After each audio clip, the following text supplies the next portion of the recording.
வணக்கம் மக்களே, பாம்பே அல்வா எப்படி செய்யுதுன்னு பார்க்கலாம். தேவையான பொருள் பார்க்கலாம். கார்ன்ஃப்ளவர் மாவு, சர்க்கரை, நெய், வெள்ளரி விதை, முந்திரி, பாதாம், ஃபுட் கலர், ஏலக்காய், தண்ணி. 1 கப் கார்ன்ஃப்ளவர் மாவு, எந்த கப்பில் கார்ன்ஃப்ளவர் எடுத்தோமோ அதே கப்பில் 2 கப் தண்ணி ஊற்றிக்கலாம்.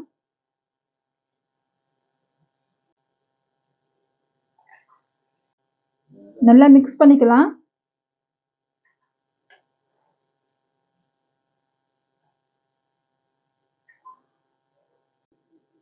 இது போல நல்லா மிக்ஸ் பண்ணிக்கோங்க. ஸ்டவ் ஆன் பண்ணி வானல் வச்சாச்சு. வானல் சூடாயிடுச்சு. 1 ஸ்பூன் நெய் போட்டுக்கலாம்.